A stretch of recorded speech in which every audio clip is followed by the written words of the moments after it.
Hola, bienvenidos una vez más a un nuevo video sobre física del magnetismo. Hoy vamos a discutir sobre la aplicación de la ley de Biot-Savart en el cálculo de la inducción magnética de una distribución de corriente.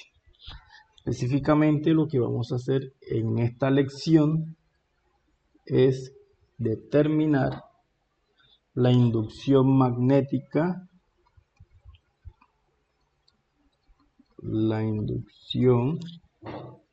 a lo largo del eje de una espira circular.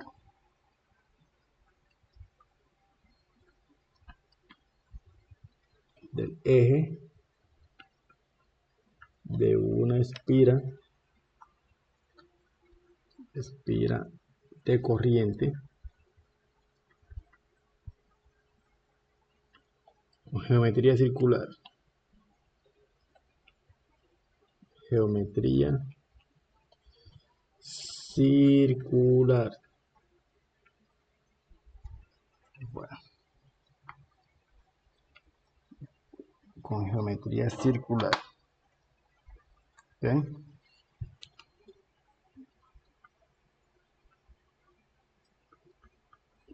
Geometría circular.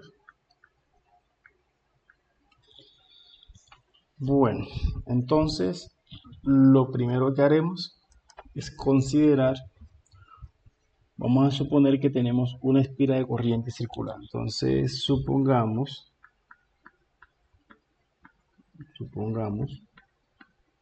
que tenemos una espira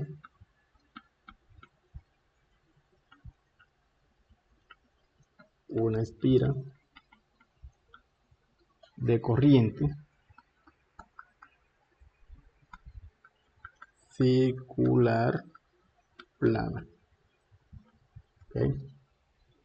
Por simplicidad, vamos a asumir que esa espira descansa sobre el plano XY y que la espira transporta una corriente de intensidad I.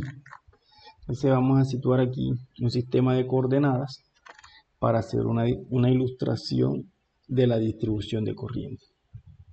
Entonces aquí está el eje Z, aquí están los ejes del plano XY, este sería el eje X, este sería el eje Y y este sería el eje Z. ¿Ok? Entonces aquí tenemos a la espira. ¿Ok? Aquí está la espira de corriente. Esta espira, entonces vamos aquí a escoger sobre la espira un elemento diferencial de corriente. ¿Ok? Aquí escogemos un elemento de corriente.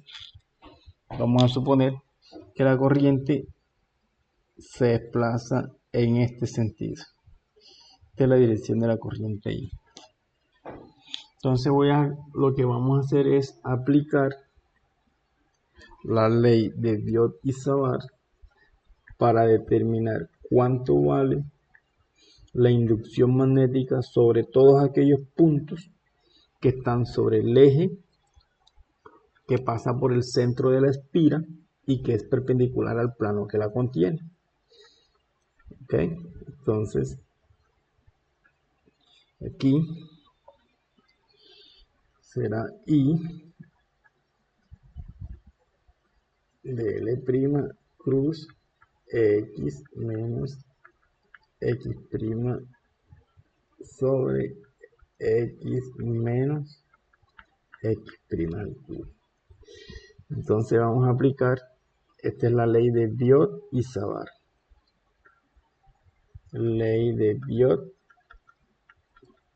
y Savart. ¿Ok? Entonces la espira está en el plano XY. Aquí sobre la espira escogemos un pequeño elemento que tiene una longitud que la vamos a llamar ds. ¿Ok? Bueno, entonces la posición del elemento de corriente y el punto de donde calculamos la inducción magnética los vamos a llamar X y X'. Entonces aquí voy a marcar un punto, aquí un punto P, ahí está. Vamos a hacerlo mejor para que quede mejor ilustrado. Aquí. Úsalo con otro color, así queda mejor. Ahí está. Ahí está. ¿Listo? Entonces, este de aquí es el vector que vamos a llamar X, que es el vector de posición con respecto al origen de coordenadas donde queremos calcular la inducción. Aquí. Vamos a hacerlo mejor así. Este es el vector X. ¿Okay? Y este es el vector X', que es el vector que va desde el origen de coordenadas hasta el punto donde se localiza el elemento de corriente. Este lo vamos a llamar X'. Y el vector que va desde el elemento de corriente hasta el punto donde queremos calcular la inducción magnética es el vector relativo. Ese de aquí. Este es el delta de X. ¿Ok? Entonces, X, ¿qué viene siendo? Entonces aquí es importante que para aplicar, entonces, hay que tener claro que es cada elemento de esa ecuación. Entonces, I viene siendo la intensidad de corriente. Intensidad de corriente. Es la intensidad de corriente que circula por la espira. ¿Ok? DL es la longitud del elemento de corriente.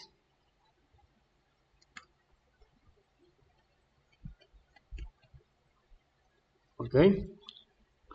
X, aquí vamos a ver, X que viene siendo, X viene siendo la posición, ¿cierto? Es la posición del punto donde queremos saber cuánto vale, donde queremos calcular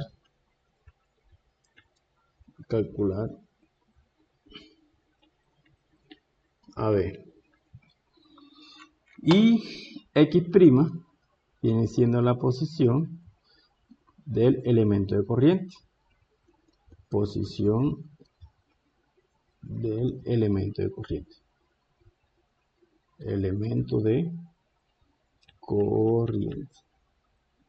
Si cada símbolo sobre la ecuación que me permite determinar B está claramente identificado, el siguiente paso en el cálculo de B se facilita.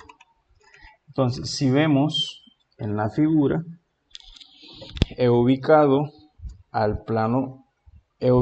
la espira de corriente de tal manera que ella se localice sobre el plano XY y que los puntos donde yo quiero calcular el vector de inducción magnética estén todos situados sobre el eje Z. Entonces la geometría de la figura nos indica con facilidad que este punto que está aquí tiene coordenadas 0 en X, 0 en Y y vamos a suponer que tiene Z sobre el eje Z.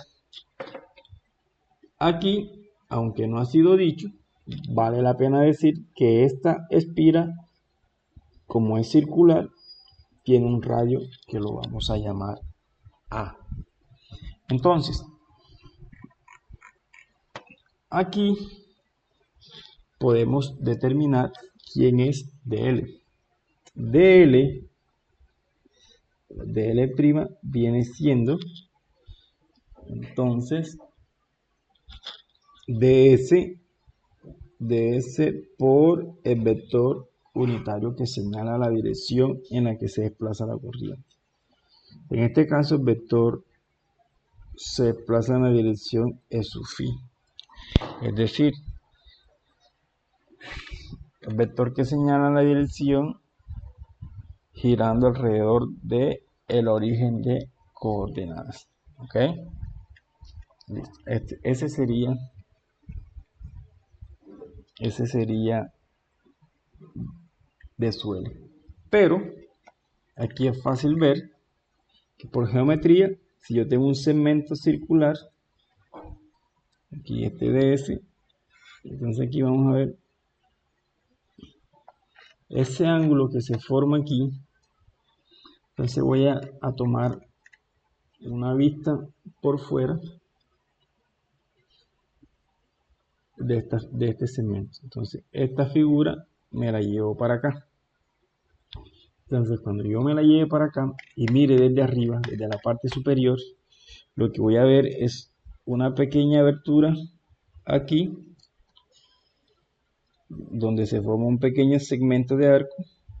Este pequeño segmento de arco aquí es el que tiene una longitud ds. Aquí. Y este ángulo que se forma aquí es un ángulo diferencial que vamos a llamar de phi. ¿Ok? O sea, que el elemento de arco diferencial de S subtiende un ángulo diferencial de phi. Entonces, la longitud de los lados de este segmento vale A. Entonces, por definición, el ángulo subtendido de phi es igual a la longitud del segmento de arco dividido entre el radio del semicírculo, del segmento de círculo, lo que implica que ds será simplemente el radio multiplicado por d phi. ¿Ok? Entonces podemos ver que d phi dl, entonces el elemento de corriente IDL que aparece en el numerador de la ley de Biot-Savart es simplemente E sub phi, que es el vector unitario. Entonces este es el primer elemento que queda identificado en esa ecuación. Ahora tenemos que, dadas las coordenadas de punto P y la posición del elemento de corriente, determinar quién es X y quién es X' que aparece en esta ecuación. ¿Ok? Entonces nosotros nos vamos hasta allá y vemos lo siguiente. Cuando yo tengo una visión lateral de la espira de corriente, se observa lo siguiente. Este es el eje Z.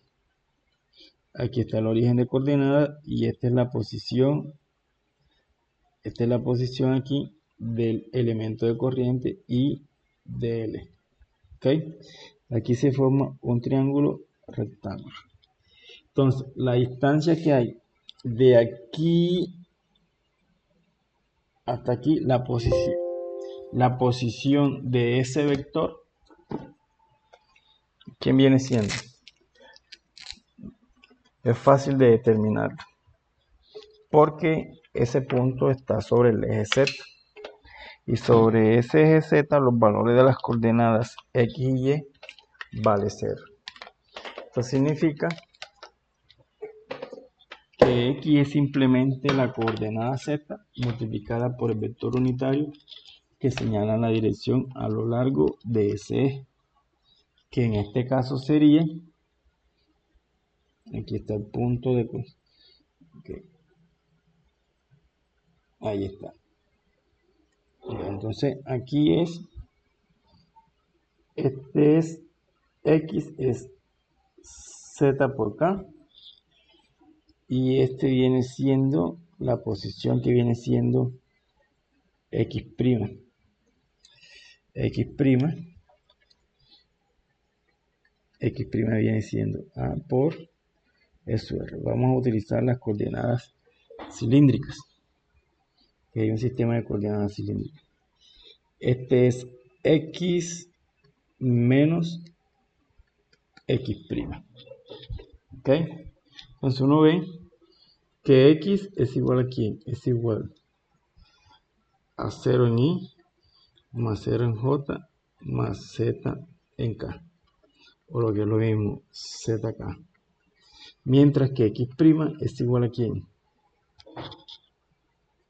Bueno, vamos a hacer, como vamos a utilizar las coordenadas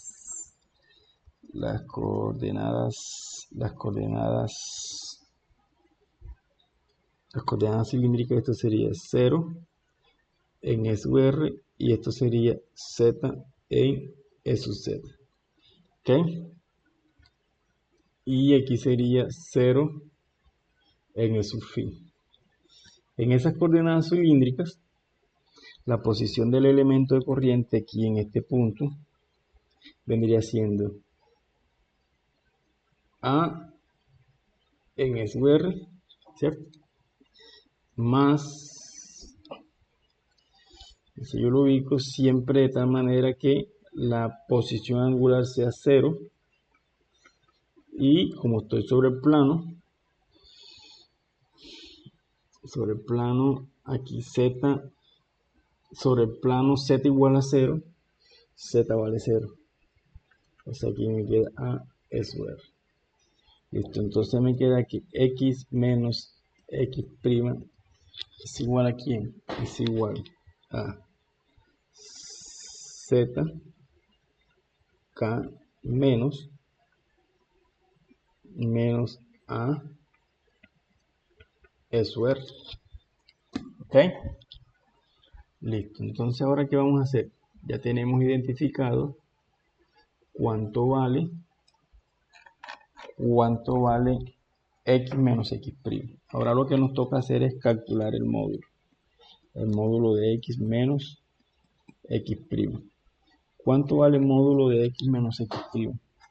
Sería entonces el módulo de ZK menos A por E sub R. Y esto sería la raíz cuadrada de Z cuadrado más A cuadrado en raíz cuadrada.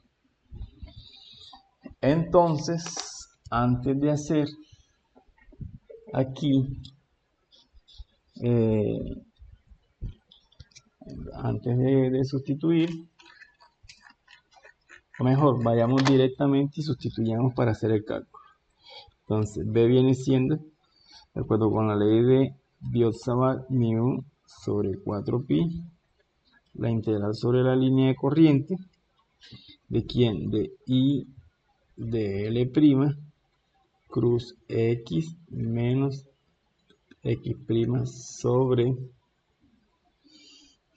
sobre X menos X', ¿ok? Elevado al cubo. Entonces vemos que la única variable de integración involucrada es la variable angular phi, ¿ok? Entonces esa integral que está aquí se convierte en una integral en phi, será mu sobre 4pi. Entonces será la integral desde 0, como el anillo circular. Entonces la variable phi va de 0 a 2pi. Tenemos como el anillo no, como el circuito de corriente circular, los valores de phi van de 0 a 2pi. Entonces me queda I por A por d phi, ¿cierto? Por, vamos a escribirlo acá, vamos a ganar espacio aquí. Vamos a borrarlo de aquí y entonces vamos a llevarnos hacia acá. Llevarlo hacia acá. Entonces esto es igual a mu sub 0 sobre 4pi integral. Entonces, como dijimos, circuito de corriente es circular, entonces la variable de integración es phi, sus valores van de 0 a 2pi, entonces me queda aquí, me queda I por A por d phi por el vector unitario que señala la dirección a la que se desplaza la corriente, cruz, entonces me queda z k menos A por E sub R, ¿okay? Dividido entre, aquí me queda la raíz de z cuadrado más a cuadrado a la 3 medios.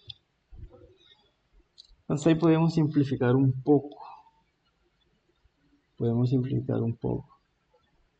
¿Qué nos queda? Pues bueno, este integral se desdobla en dos integrales.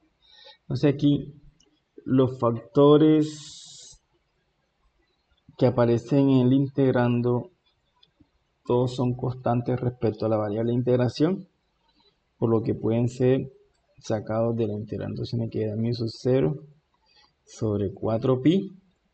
Entonces aquí me quedaría I por A dividido entre z cuadrado más a cuadrado a la 3 medios por, ahora sí, entonces abro paréntesis, aquí me quedaría la integral de 0 a 2pi, entonces me quedaría d phi que multiplica a E sub phi producto vectorial con el vector unitario k, ¿okay?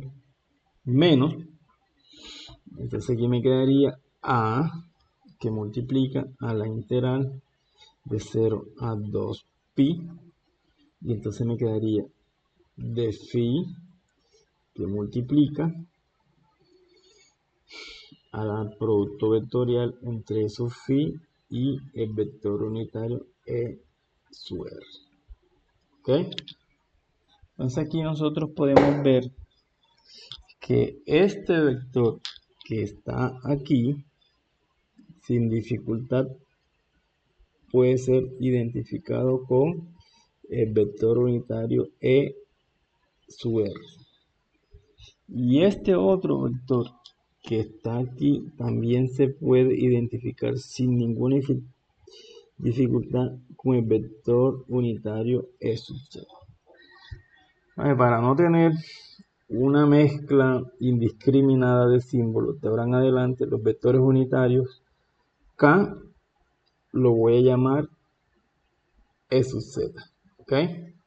El vector unitario I simplemente lo voy a llamar E sub X y el vector unitario J lo voy a llamar simplemente E sub Y. Y así nos evitamos una mezcla indiscriminada de símbolos. Entonces, la integral se reduce ¿a qué? A que esto es igual a mu sub 0 sobre 4pi por, aquí me queda I por A sobre z cuadrado más a cuadrado a la 3 medios. Me queda la integral de 2pi, de 0 a 2pi de phi, me queda la integral de 0 a 2pi de phi. Aquí tengo que tener cuidado porque, bueno, esto venía con un símbolo de apóstrofe, entonces no hay que perder de vista que esta es la variable de integración. Aquí,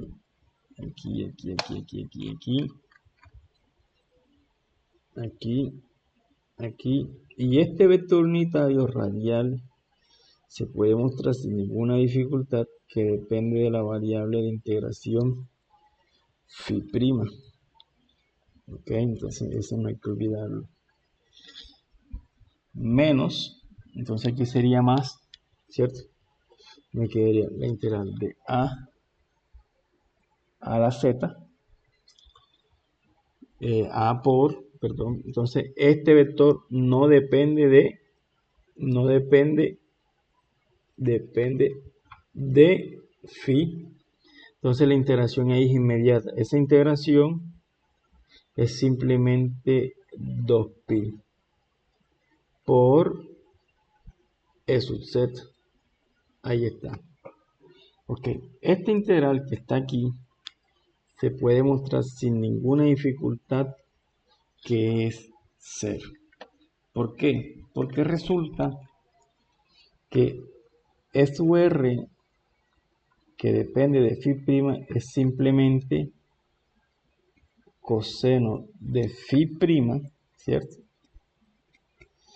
Por SUX más seno de phi' por SY. Entonces, cuando yo calcule la integral de 0 a 2pi de phi', aquí ya escribirlo mejor, ¿de quién? De SUR, que depende de phi', estoy calculando, es la integral de 0 a 2pi de phi', coseno de phi', que es múltiplo de SUX más la integral de 0 a 2pi de phi' por seno de phi', que es múltiplo de SY. Entonces, obviamente que estas dos integrales que aparecen aquí son idénticas y su valor obviamente es 0. ¿Ok? La integral de 0 a 2pi de phi seno de phi. Okay. Ahí está. Ambas son idénticas a 0. Entonces, con ese resultado, la expresión que tengo para el vector de inducción magnética proporcionado por la ley de Biot y Savart simplemente se reduce a μ sobre 4pi. Aquí me quedaría I por A sobre z cuadrado más A cuadrado a la 3 medio por, entonces me quedaría 2pi por A por, entonces me quedaría por el vector unitario es sub z. Cuando la expresión es simplificada, entonces ¿qué nos queda? Entonces esa expresión la podemos escribir de dos maneras. Vamos a ver cómo la escribo. Una manera de escribirla es simplificando este 2pi de aquí con un 2pi de acá y escribiendo, bueno, vamos a hacerlo así. Cuando necesitemos reescribir la expresión, simplemente la retomamos y la reescribimos. Entonces me quedaría mi dividido 2 por, entonces me quedaría I A por A, me quedaría I A cuadrado sobre z cuadrado más A cuadrado a la 3 medios por E sub z. 6 dividido aquí, entonces ese es el vector de inducción magnética que es generado por una distribución de corriente de geometría circular. ¿Okay? Podemos continuar haciendo una extensión y utilizar ese resultado que está allí para una configuración específica, que sería el caso de el campo de inducción magnética sobre el eje de una bobina de Helmholtz. Entonces vamos aquí a tomar otro ejemplo. Este ejemplo es el de la bobina de Helmholtz. ¿Ok? Entonces vamos a suponer lo siguiente. La bobina de Helmholtz es una configuración formada por dos espiras en las cuales cada espira está formada por n vueltas. ¿Ok? Entonces la configuración viene siendo más o menos parecida a la siguiente. Vamos a suponer que este es el eje Z. ¿Ok? Entonces sobre ese eje Z, aquí está, aquí tengo una espira. Esa espira tiene un radio A y aquí hay n vueltas. N vueltas, ¿cierto? Aquí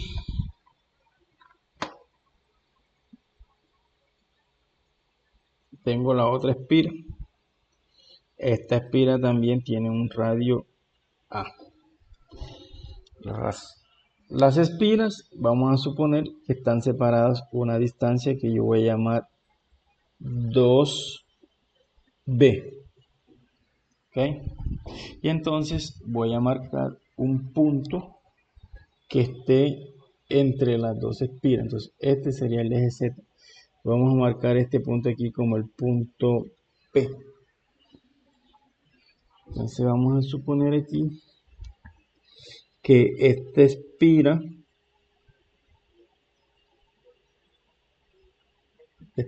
descansa aquí. Vamos a suponer que este es el plano XY. Ok, aquí sí. Ok. Entonces, esta espira también tiene n vueltas. N vueltas. Bueno, este punto P, vamos a suponer que está a una distancia Z de la espira inferior. ¿Ok? Entonces lo que nosotros queremos encontrar es cuánto vale la distribución de densidad de flujo magnético, de inducción magnética, de la inducción magnética en un punto que esté entre ellas. Entonces esta figura que está aquí lo que nos muestra es la configuración de lo que se llama bobina de Helmholtz. Cada bobina está formada por n vueltas. Entonces las espiras las espiras son tales que también son circulares. Y entonces cada espira va a generar un campo que viene dado por la expresión que fue encontrado en el ejemplo anterior. Entonces, si nosotros describimos a la bobina de Helmholtz, vamos a encontrar que en términos generales, una bobina de Helmholtz se caracteriza porque la distancia de separación entre las dos bobinas individuales es tal que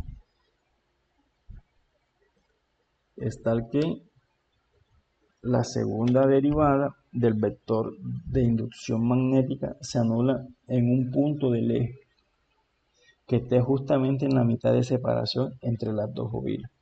Entonces, si este es el resultado, entonces, para una sola espira, ¿cierto? Para una sola espira, o sea, la inducción magnética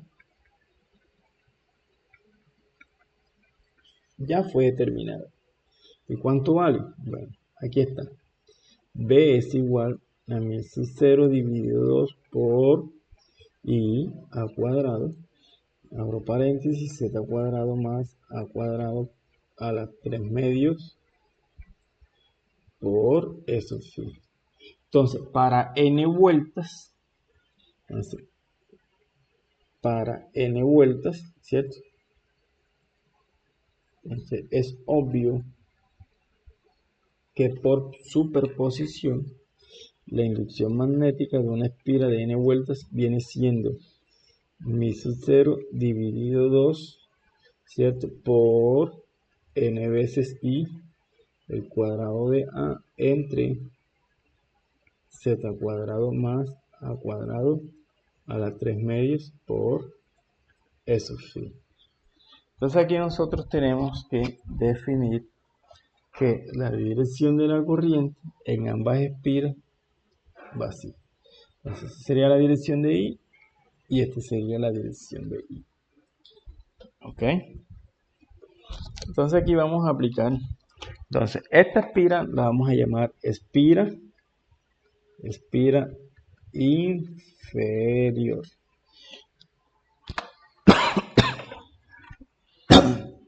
Y esta espira aquí sería la espira superior. Bueno, entonces,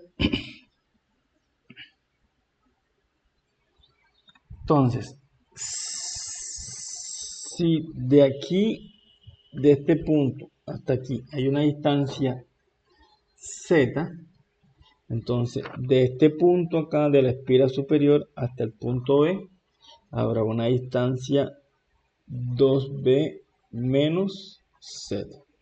Esa es la distancia que hay. Y entonces el campo de inducción magnética de la espira superior, de la espira inferior, perdón, inferior, será igual a cuánto. Entonces será mi 0 dividido 2 por n por i por a cuadrado por, entonces aquí me queda z cuadrado más a cuadrado a las 3 medias por s phi. ¿Ok? Bueno, entonces ahora en el punto P, el campo de inducción magnética generado por la espira superior, si nosotros aplicamos el mismo razonamiento, entonces nuevamente sigue siendo mi 0 sobre 2 dividido, entonces me queda n por i por a cuadrado sobre z cuadrado más a cuadrado a la 3 medios. Entonces aquí hay que notar que a pesar que se encuentra antes yendo de abajo hacia arriba, la espira superior, la dirección en la que apunta el campo magnético sigue siendo la misma. Por lo tanto, entonces nosotros nos vamos a dar cuenta que hacia acá, ¿cierto? Hacia acá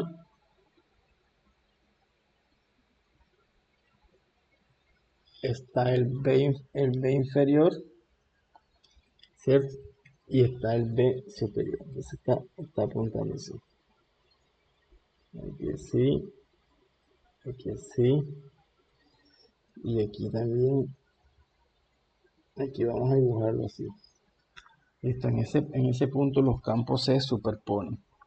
Ya sabemos que la componente radial del campo se anula y que toda la contribución que va a la inducción magnética proviene de la contribución axial, es decir, aquel campo que está orientado a lo largo del eje Z. Entonces, de acuerdo al principio de superposición, el vector de inducción magnética, ¿cierto? Vector de inducción magnética, simplemente lo voy a escribir como BZ, ya saben. Perdón, aquí cometí un error, vamos a corregir, perdón. Aquí no es FI, aquí es Z. Vamos a corregir aquí. Vamos a corregir, aquí es EZ, ¿cierto? Entonces será una función que depende de quién. Ahora sí, de Z. Lo que hice aquí también, aquí está el mismo error, hay que corregir. Porque vimos del cálculo anterior que la dirección en la que apunta la inducción no es Z, no es phi, perdón, es Z. Aquí faltó aclarar algo. Es una gracia. Si yo tengo aquí un sistema de coordenadas cilíndricas, aquí sí hay un cilindro, y hay un cilindro, bueno, entonces, este sería el vector unitario que señala la dirección del eje Z. Este que está aquí sería el de la dirección SUR. Voy a pintarla con un color diferente para que se note. Hacerlo mejor aquí. A ver si aquí es.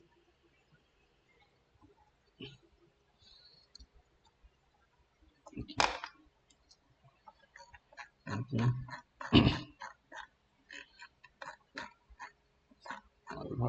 Voy a bajarlo aquí. Aquí está mejor.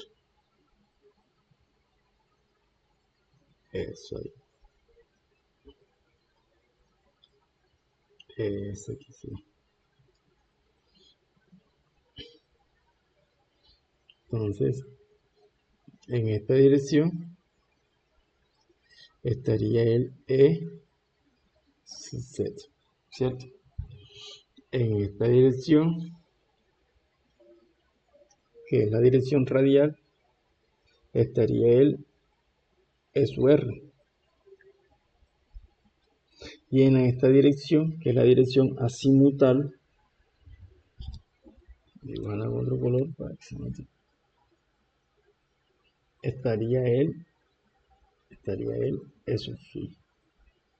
¿Ok? Entonces yo lo que tengo aquí es un conjunto de vectores mutuamente ortogonales. La diferencia entre estos vectores y los vectores cartesianos es que en este conjunto solamente uno conserva la dirección, que sería el E sub z, pero el E sub r y el E sub phi, ¿cierto?, cambiarían de dirección. Ahí está. Ahí está, el conjunto de vectores mutuamente que ortogonales. Ahí está. Ahí está. Ok. Bueno, entonces seguimos acá. Continuamos.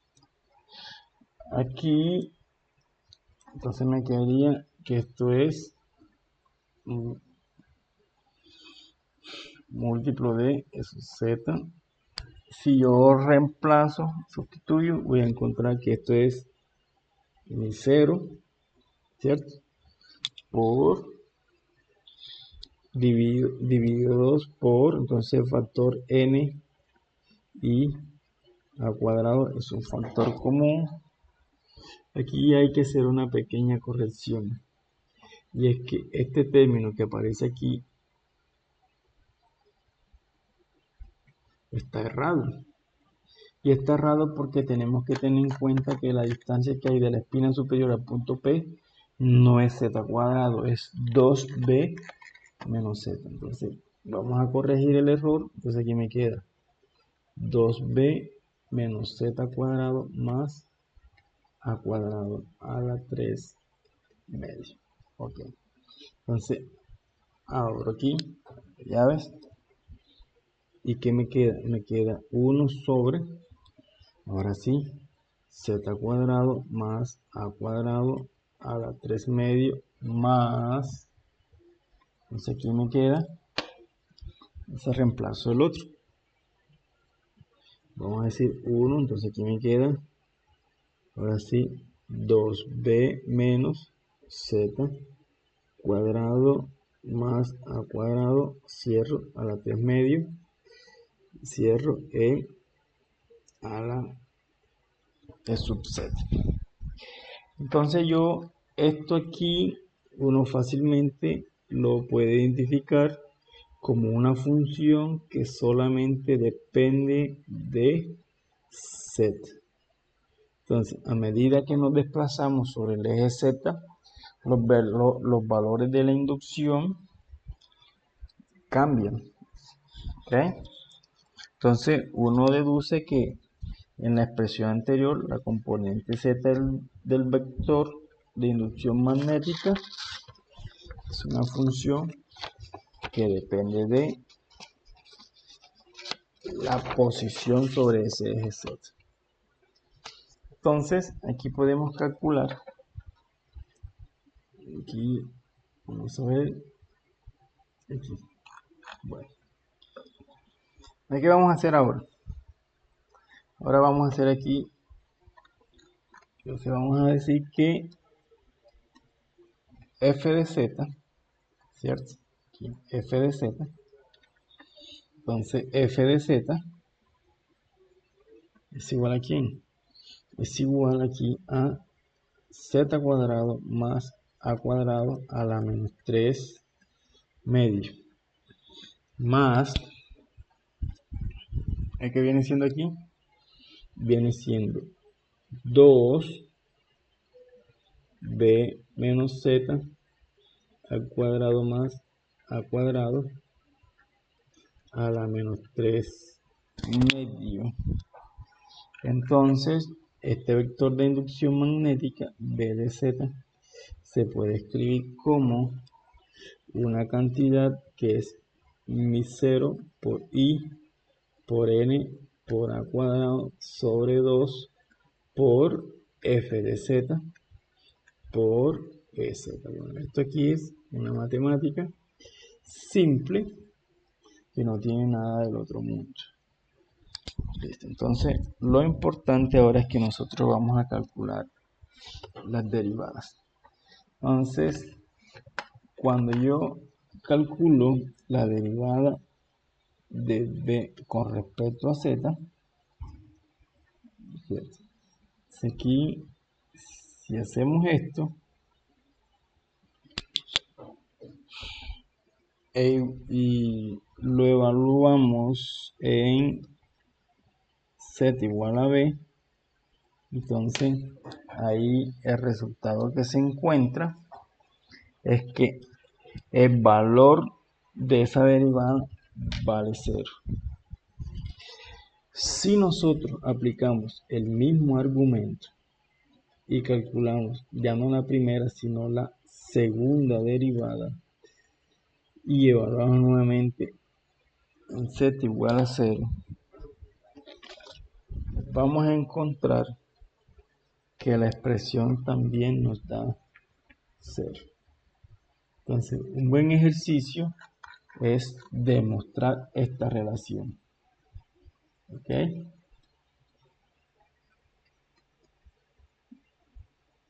Demostrar esta relación. Es un buen ejercicio.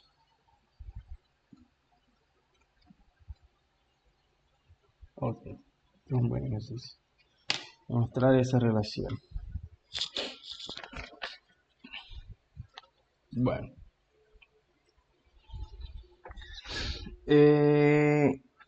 Hay cosas importantes y es que si nosotros evaluamos el valor del campo de inducción magnética en el punto medio, encontramos un valor finito. ¿Cuánto nos da? En el punto medio. Bueno, en el punto medio,